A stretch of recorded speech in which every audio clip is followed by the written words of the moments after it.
जय जोहार संगवारी हो, आप देख रहे हैं छत्तीसगढ़ प्रदेश। छत्तीसगढ़ में तेजी से बढ़ रहा है मानसून। 27 मई तक केरल और 7 जून तक छत्तीसगढ़ पहुंचने की संभावना।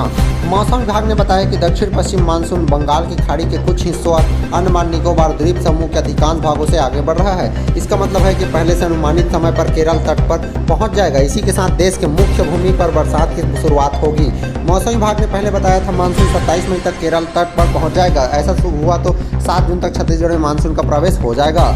माना जाता है कि मानसून केरल पहुंचने के 10 दिनों में छत्तीसगढ़ पहुंच जाता है। इससे अनुमान लगाया जा रहा है कि सब कुछ असामान्य रहा तो 6 से 7 जून तक मानसून छत्तीसगढ़ तक पहुंच जाएगा। उसके अगले 4 दिनों में यह पूरे प्रदेश में छा जाएगा। प्रदेश के कृषि और अर्थव्यवस्था के लिए सामान्य मानसून का काफी महत्वपूर्ण माना जाता है। इसके साथ ही एक बार बरसात शुरू हुई तो बदलती गर्मी से भी लोगों को राहत मिलेगी। मानसून की दस्तक से पहले ही प्रदेश के कई हिस्सों में स्थानीय मौसमी तंत्र की वजह से छिटपुट बरसात जारी है। मौसम विभाग के मुताबिक सोमवार को कल्याण में सबसे अधिक 5 मिलीमीटर बरसात हुई है। केसकाल, छिंदगढ़, मानपुर, गरियाबंद, कुनकुरी और नारायणपुर में भी हल्की वर्षा दर्ज की गई है। रात में सबसे अधिक बरसात राजनांदगांव में हुई है। 42 डिग्री के साथ ही बिलासपुर, दुर्ग सबसे गर्म रहा है। अंधड़ और आकाशीय बिजली की चेतावनी। मौसम विभाग ने मंगलवार को भी प्रदेश के कई क्षेत्रों में आकाश के आंशिक बादल छाए रहेंगे। प्रदेश में 1-2 स्थानों पर गरज चमक के साथ हल्की वर्षा की संभावना है। मौसम विभाग ने 1-2 स्थानों पर अंधड़ चढ़ने और आकाशीय बिजली चलने की संभावना जताई है। छत्तीसगढ़ में बीजेपी का जेल भरो आंदोलन। सड़कों पर उतरे कार्यकर्ता, जेल में किया हनुमान चालीसा का पाठ। दावा नेताओं सहित 70,000 ने दी गिरफ्तारी। छत्तीसगढ़ में धरना प्रदर्शन को लेकर जारी सरकारी आदेश के खिलाफ बीजेपी का सोमवार को प्रदेश भर में जेल भरो आंदोलन जारी है। रायपुर में करीब 2 घंटे चल रहे प्रदर्शन के बाद पुलिस ने पूर्व मंत्री बृजमोहन अग्रवाल सहित करीब 2000 कार्यकर्ताओं को गिरफ्तार किया गया। बीजेपी का दावा है कि प्रदेश में 70,000 कार्यकर्ताओं ने गिरफ्तारी दी है। रायपुर में पूर्व मंत्री बृजमोहन अग्रवाल काले गुब्बारे लेकर सेंट्रल जेल परिसर में बैठे रहे। वहीं जांजगीर में कलेक्ट्रेट की ओर बढ़ रहे भाजपाइयों को बैरिकेड तोड़ दिया। इसके बाद पुलिस ने उन्हें गिरफ्तार कर लिया। रायगढ़ में भी प्रदर्शनकारियों की गिरफ्तारी किया गया। बिलासपुर, गौरेला, पेंड्रा, मरवाही, बेमेतरा, कवर्धा और दुर्ग में भी प्रदर्शन किया गया है। इधर रायपुर में गिरफ्तारी के बाद भी बीजेपी कार्यकर्ताओं का विरोध जारी रहा। कार्यकर्ताओं ने जेल के बाहर पुतला जलाया। इसके चलते पुलिस ड्रोन कैमरे से प्रदर्शनकारियों की निगरानी करती रही। वहीं जिन कार्यकर्ताओं को गिरफ्तार किया गया उन्हें जेल के अंदर ही हनुमान चालीसा का पाठ भी किया है। इससे पहले पूर्व मंत्री बृजमोहन अग्रवाल ने नेतृत्व में कार्यकर्ताओं नेता सड़क पर उतर आए। कालीबाड़ी में सीएम हाउस जाने के लिए मार्च शुरू हो गए। उन्हें रोकने के लिए पुलिस ने जगह जगह बैरिकेड लगाए। इसके बाद भी वह पुलिस को चकमा देकर नारेबाजी करते हुए घड़ी चौक तक पहुंच गए। पुलिस वहां उन्हें रोकने का प्रयास किया, लेकिन प्रदर्शनकारी बैरिकेड पर चढ़ गए। इसे लेकर पुलिस और प्रदर्शनकारियों के बीच हंगामा होने लगा। भाजपाई काला कानून वापस लो जैसे नारे लगाने चालू कर दिए थे। रायगढ़ में महिला कार्यकर्ता बेहोश हो गई। रायगढ़ में गांधी पुतला चौक स्थित भाजपा कार्यालय पर कार्यकर्ता एकत्र हुए। वहां से कलेक्टर के लिए बढ़े तो कंट्रोल रूम के पास बैरिकेड के 2 स्तर पर रास्ता रोका गया था। हालांकि कार्यकर्ताओं ने उसे तोड़ दिया और आगे बढ़ने लगे। इस दौरान दोनों ओर से जमकर धक्का मुक्की हुई। इस बीच 2 महिलाएं कार्यकर्ता बेहोश हो गई। उन्हें पुलिस कर्मियों प्राथमिक उपचार के लिए लेकर गए। बाकी कार्यकर्ताओं को गिरफ्तार कर उन्हें बस में भरकर कलेक्ट्रेट परिसर में बनाया गया अस्थायी जेल में लाया गया है। जांजगीर में भी भाजपाई ने बैरिकेड्स तोड़ा, अस्थायी जेल में ले जाए गए। गौरेला, पेंड्रा, परवाही में भी इसी तरह के हालात बने थे और बिलासपुर में सड़क पर निकले भाजपाई, सभा भी जारी। पिछले दिनों गृह विभाग की तरफ से एक आदेश में जारी किया गया जिसमें तमाम धरना, निजी सार्वजनिक कार्यक्रम, धार्मिक राजनीतिक कार्यक्रम, जुलूस, रैली, भूख हड़ताल जैसे कार्यक्रमों को लेकर एक गाइडलाइन जारी की गई है। इसमें प्रदेश के सभी कलेक्टर और एसपी को निर्देशित किया गया है। यह कहा गया है कि सभी सार्वजनिक आंदोलन, धरना प्रदर्शन, राजनीतिक कार्यक्रम वगैरह जिला प्रशासन से बिना अनुमति के आयोजित नहीं किए जा सकेंगे। सरकार के इसी फैसले का विरोध भाजपा कर रही है। जमीन आसमान पर। कोरोना के 2 साल बाद यानी 2021-22 में राज्य भर में रिकॉर्ड रजिस्ट्री हुई। 21 साल में पहली बार 800 करोड़ की रजिस्ट्री। कोरोना के 2 साल बाद यानी 2021-22 में राज्य भर में रिकॉर्ड रजिस्ट्री हुई है। पंजीयन विभाग के पास 31 मार्च को पहुंचे अंतिम आंकड़ों के अनुसार इस वित्तीय साल में 1800 करोड़ की जमीन की खरीदी बिक्री दर्ज की गई। राज्य बनने के बाद इतनी रजिस्ट्री पहली बार दर्ज की गई है। दावा किया जा रहा है कि 8 साल में ऐसा पहली बार हुआ है जब नक्सल प्रभावित एरिया बस्तर और दंतेवाड़ा में भी तय टारगेट से कहीं ज्यादा रजिस्ट्री दर्ज हुई। 18 राजस्व जिलों में केवल 4 जिले ही ऐसे जहां टारगेट से मामूली यानी करीब 10% कम रजिस्ट्री दर्ज की गई। इसके अलावा बाकी सभी जिलों में 10 से 43% तक ज्यादा रजिस्ट्री दर्ज की गई है। रायपुर, बिलासपुर और दुर्ग से आधा टारगेट पूरा। रजिस्ट्री से आधे से ज़्यादा कमाई रायपुर, बिलासपुर और दुर्ग में पूरी हुई है। रायपुर में सबसे ज़्यादा 623 करोड़, दुर्ग में 246 और बिलासपुर में 213 करोड़ की जमीन की रजिस्ट्री दर्ज हुई है। बस्तर, दंतेवाड़ा, कांकेर और जगदलपुर में विभिन्न नए प्रोजेक्ट लॉन्च होने की वजह से नक्सल प्रभावित जिलों में भी रिकॉर्ड रजिस्ट्री हुई है। रियल एस्टेट से जुड़े जानकारों का दावा है कि इन 3 जिलों में इस साल 1 दर्जन से ज़्यादा बिल्डरों ने अपने प्रोजेक्ट लॉन्च किए, जिससे रजिस्ट्री बढ़ी है। ये एक संकेत ये भी है कि नक्सल डर कम हुआ है। लगभग सभी जिलों में फरवरी में ही पूरा किया लक्ष्य। बड़े बिल्डरों ने खासतौर पर रायपुर के डेवलपरों ने अब कांकेर, जगदलपुर, बस्तर और दंतेवाड़ा में अपने बड़े बड़े प्रोजेक्ट लॉन्च किए हैं, क्योंकि सुरक्षित दृष्टि से वहां पहले से हालात सुधरे हैं। इसलिए इन जिलों में टारगेट से ज्यादा रजिस्ट्री हुई है। आनंद सिंघानिया, राष्ट्रीय उपाध्यक्ष केटाई।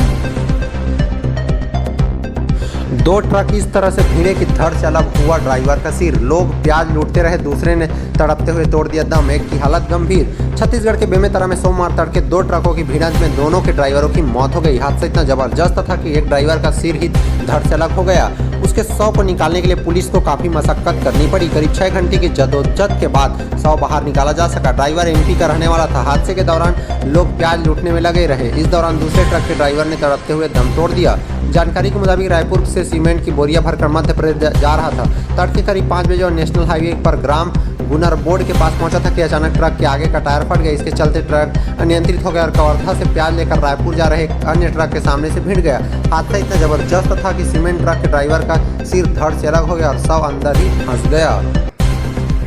घायलों की मदद की जगह प्याज बटोरते रहे लोग, जबकि दूसरा ट्रक बुरी तरह से क्षतिग्रस्त हो गया और उसका चालक कवर्धा में पिपरिया के ग्राम इंदौरी निवासी पीलू साहू पुत्र मनहरण साहू और हेल्पर तुलाराम साहू गंभीर रूप से घायल हो गए। ट्रक पलटते ही सड़क पर प्याज फैल गई। इसे लूटने के लिए लोगों की भीड़ जुट गई। किसी ने घायल की मदद करने का प्रयास भी नहीं किया। इस बीच सूचना मिलने पर पुलिस पहुंची तो चालक व हेल्पर को बाहर निकाला, पर तब तक पीलू साहू की मौत हो चुकी थी।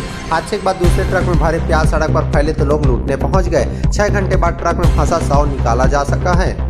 ओवरलोड था ट्रक, आधार कार्ड से हुई चालक की पहचान। बेमेतरा एसडीओपी राजू शर्मा ने बताया कि सीमेंट से भरा ट्रक ओवरलोड था।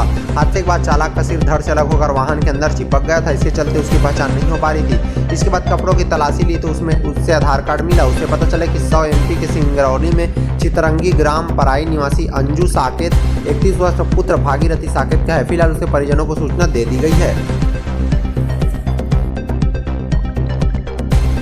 प्रॉपर्टी व्यवसायी के सिर के किए 2 टुकड़े। पति पत्नी ने सब्बल से किया हमला, गले में भी घुसेड़ा। जैन समाज के व्यापारियों ने बंद की दुकानें। छत्तीसगढ़ के धमतरी में सोमवार को एक व्यापारी की नृशंस हत्या कर दी गई है। जमीन विवाद से पति पत्नी ने व्यापारी के सिर पर सब्बल से इतनी जोर वार किया कि उसके 2 टुकड़े हो गए। उसके बाद सब्बल उसके गले में घुसेड़ दिया। ग्रामीणों की सूचना पर पुलिस पहुंची और आरोपी पति पत्नी को हिरासत में ले लिया। हत्या के विरोध में जैन समाज ने शहर में अपनी दुकानें बंद कर दी। मामला अर्जुनी थाना क्षेत्र का है। जानकारी के मुताबिक शांतिनगर कॉलोनी निवासी राजेंद्र पारक 58 वर्ष मेडिकल स्टोर संचालक थे और प्रॉपर्टी का भी काम करते थे। उन्होंने एक जमीन ग्राम अमेठी बस्ती मंच के पास ली थी। इसे लेकर उनका फिरंगी निर्मलकर से विवाद चल रहा था। उनका मामला कोर्ट में भी विचाराधीन था। राजेंद्र सुबह करीब 9 बजे अपनी दुकान पर पहुंचे और फिर वहां से अमेठी गांव चले गए। बताया जा रहा है कि राजेंद्र उस जमीन की बाउंड्री वाल होने के बाद वहां दरवाजा लगवाने गए थे। इस दौरान सुबह करीब 9:30 बजे फिरंगी निर्मलकर अपनी पत्नी फुलेश्वरी निर्मलकर के साथ वहां पहले से मौजूद था। राजेंद्र को वहां देख दोनों के बीच विवाद शुरू हो गया। बात इतनी बड़ी कि आरोप है कि फिरंगी ने सब्बल से राजेंद्र पर वार कर दिया। यह देख फुलेश्वरी ने भी उसे सब्बल से मारा। वार इतनी जोरदार था कि राजेंद्र का सिर फट गया और उसका भेजा तक बाहर आ गया। इसके बाद आरोपियों ने उसे गले में सब्बल घुसेड़ दिया। स्थानीय गाँव वालों ने देखा तो पुलिस को सूचना दी। इसके बाद राजेंद्र को पुलिस प्राइवेट अस्पताल लेकर पहुंची, जहां डॉक्टरों ने उसे मृत घोषित कर दिया। आरोपियों ने पुलिस पूछताछ कर रही है। जमीन को लेकर क्या विवाद है अभी स्पष्ट नहीं है। वारदात के बाद जैन समाज आक्रोशित हो गया और घटना की जानकारी मिलने के बाद समाज के व्यापारियों ने अपनी दुकानें बंद कर दी। नेहरू नगर से हुई बंदी की यह शुरुआत अब पूरे शहर में फैल गई। व्यापारी शोक में उनका कहना है कि हमारे समाज के बड़े व्यापारी की हत्या हुई है। वहीं अन्य दुकानदारों ने भी अपनी दुकानों के आधे शटर गिरा दिए।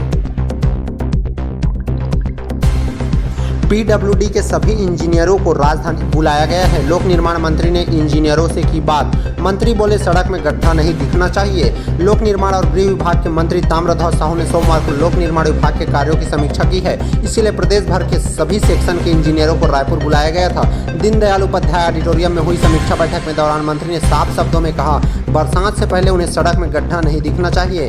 लोक निर्माण मंत्री ताम्रध्वज साहू ने कहा कि जब वे सांसद थे तो अखबारों में सड़क के गड्ढों की तस्वीर छपती थी। लिखा देखा जाता था इसे सड़क कहें कि तालाब। कांग्रेस की सरकार बनने के बाद ऐसा छपा हुआ नहीं दिख रहा है। सड़कों पर काम हुआ है, फिर भी कई जगह सड़क टूटने की खबरें आ रही है। ऐसे सड़कों में गड्ढे भरे जाने चाहिए ताकि बरसात का पानी उसमें जमा होकर नुकसान न करे। उन्होंने कहा अभी बरसात में 1 महीने का वक्त है, अब तक यह काम पूरा हो जाना चाहिए। उन्होंने सड़क विकास निगम के अफसरों से कहा कि सरकार लोन लेकर सड़क बनवा रही है, ऐसे में जरूरी है कि यह काम तय समय सीमा के भीतर ही पूरा कर लिया जाए। उन्होंने मुख्यमंत्री सुगम सड़क योजना पर भी जोर दिया। लोक निर्माण मंत्री ने कहा जिस काम का रिजल्ट अच्छा नहीं आता जनता उसे पसंद नहीं करती, ऐसे में कार्य संस्कृति में बदलाव भी जरूरी है।